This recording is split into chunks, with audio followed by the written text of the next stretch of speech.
editor of Extinction Rebellion's newspaper, The Hourglass, British author and founder of activism group Emergency Reactor, please welcome Xeon Lights.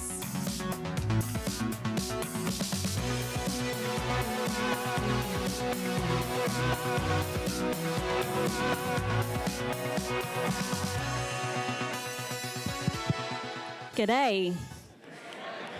I only arrived yesterday, so you'll have to forgive me for not knowing all the lingo yet. So I'm quite an unusual person to have at an event like this. You've probably not had anyone before. That's very disconcerting. I'm going to stand in front of that. I have, for those of you who don't know, I have a really long history of climate activism. I've been involved in so many groups over the years. I got involved really young and kind of took up a lot of the ideas of these environmental groups. And now I've got my own group, but I've sort of branched off. I wouldn't say I've left the movement, but I'm trying to change what the movement stands for. So one of the things that was really eye-opening for me was I spent years and years protesting fossil fuels. So I did probably what you would call quite extreme things, which was, helping to shut down coal-fired power stations.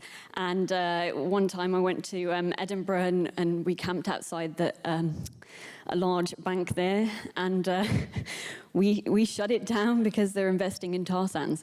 So I have a lot of credentials as a long-term environmentalist. So everything that I say that I know about this movement comes from being on the inside. And what I realized was that I spent so many years fighting against things that I didn't want. Like, this is what the movement does, right? Typically, this is what activist movements do. You pick a thing and you fight against it. And first of all, I don't think we really won in any way. Like, we haven't been successful. Like, I know that there have been some victories that groups have achieved, like maybe they've helped a certain species, come back from near extinction and things like that. But I think we missed a really big thing, which was nuclear energy. That's mostly what I'm here to talk to you about. So basically,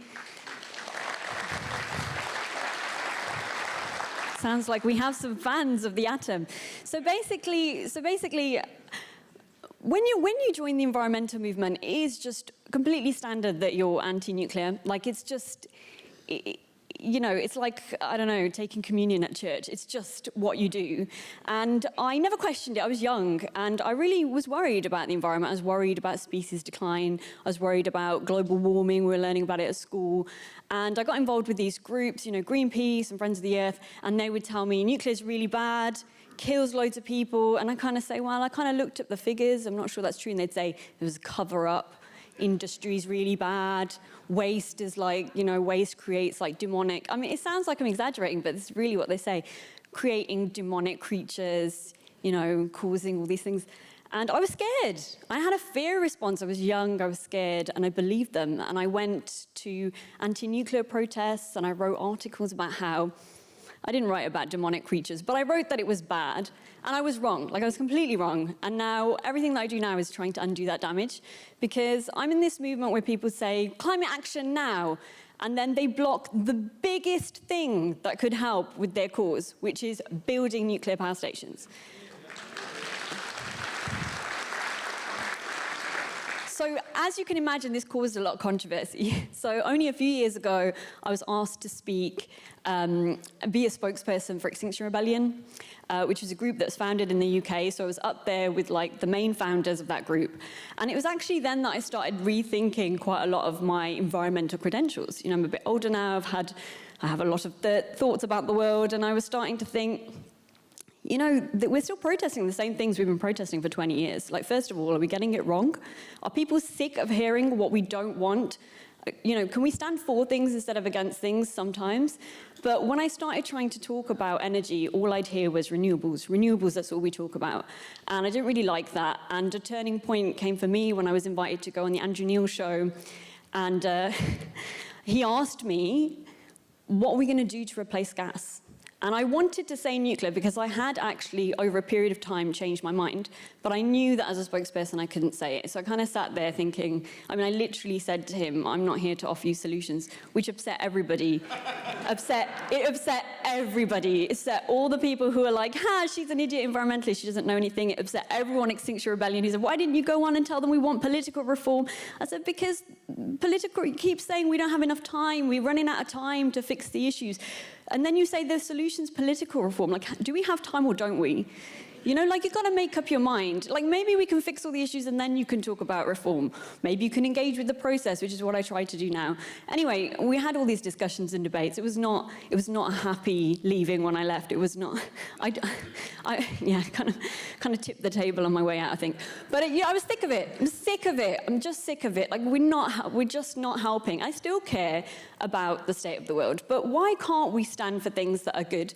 Like, why is it so difficult? And now, when I do this now, I get called, a shill. I'm not a shill. I don't work for industry or with industry. No one called me a shill when I was paid in Extinction Rebellion. There's a lot going on here that we have to think about. So anyway, I left this group, and I started talking about nuclear. So can I just get a quick show of hands? So if you support nuclear, could you put your hand up? So it's most of you, so maybe I don't need to go in like, what about the waste and all that? And anybody on the fence? Nobody? Anybody against? It's like the most boring crap. Like, I was going to talk to you about waste, I'm just going to leave, Okay, so let me talk about Australia. Let me talk about what's happening in Australia. So you're phasing out coal, okay? You have all these ambitions. Everywhere in the world has these ambitions for net zero. What's going to replace the coal? Okay, this is a really simple thing. Maybe a lot of you know, but I'm a little bit worried about what's happening here with your energy because Europe is in an energy crisis, and it is a crisis of our own making. Please do not make the mistakes that we have made. What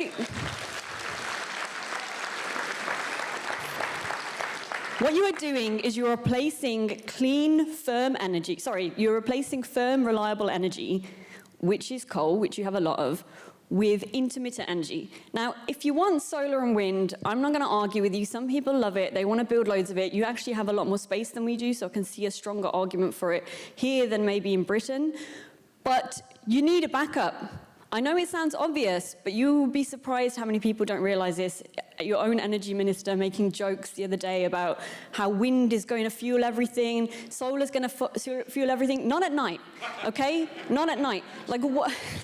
You learn from our mistakes, learn from Europe's mistakes, because what will happen is what happened in Germany. What will happen is what is happening in the UK, not as badly hit as Germany. Let's take Germany as a case study. They wanted to phase out their coal. Okay, fine. Then they wanted to also phase out their nuclear. 2011, they're spooked by what happened in Fukushima. They've got all the facts wrong. Worried that Germany's going to be hit by a tsunami. I don't know, don't really know what's going on there. But basically, they started to phase out all their nuclear power stations and their coal. Big mistake, guys. Look, no one wants to shut fossil fuels more than me. I've been on this train for a long time. But I also don't want people to suffer and have blackouts and not have energy. Like, that's just, no, let's not go back to poverty. Let's not do that. Energy has brought us a long way. Burning fossil fuels has brought us a long way. We just need to change it to the atom. Like, that's great. We should do that. It's clean, it's reliable, produces lots of jobs, lots of reasons. I'm sure you already know all of this. And instead, they phased them all out. They decided we are going to have just renewables. We are going to do everything on renewables. And now they're rationing energy this winter. They're talking about not having enough wood to burn to keep them warm through the winter. I mean, we're talking about rationing in Britain, so we're not doing too great either. But it's not as bad as in Germany. The energy prices are skyrocketing. People can't afford electricity bills. They're quadrupling. All of this because of a pipe dream that was based on fantasy instead of evidence. Thank you. No single country in the world, no industrial-sized country in the world with an industrial grid has been able to decarbonize without nuclear energy, a firm, clean source of energy to back up the intermittent sources. Even Sweden, where there's a lot of hydropower, they get about 40% hydropower, they still have about 40% nuclear, even there. So now when I see you having these ambitions, like I see you saying, we're going to build loads of renewables, we're going to be a net exporter, we're going to do all of these things. The laws of physics apply to Australia just like they apply everywhere in the world.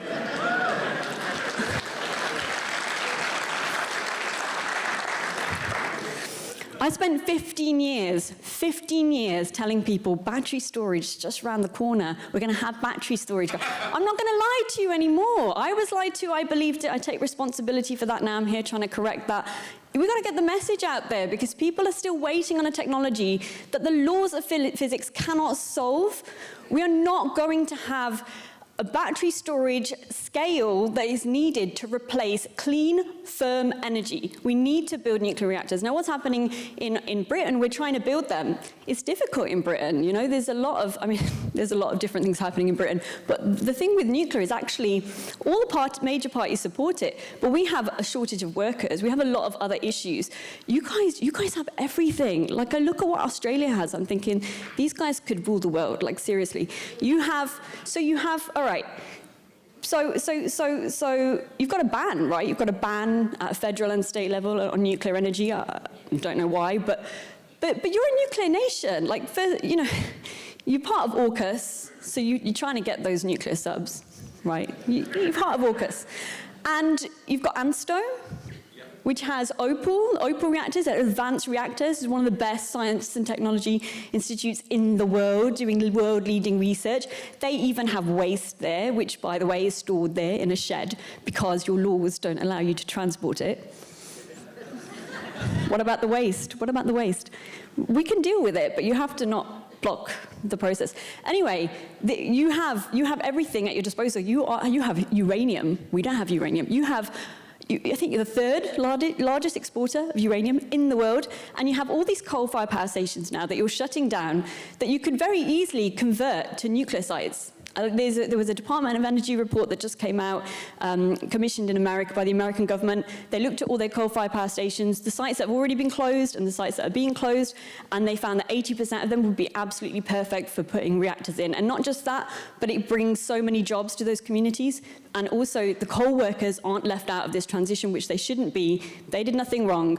They can transition straight into this as concrete pourers and welders, or basically the jobs of the workers who are going to work us out of all of these problems and provide us with clean, cheap, abundant electricity, which is all anyone wants, really, apart from a small fraction of people that I used to work with who, well, they want us to live with less, but I don't have time to cover that.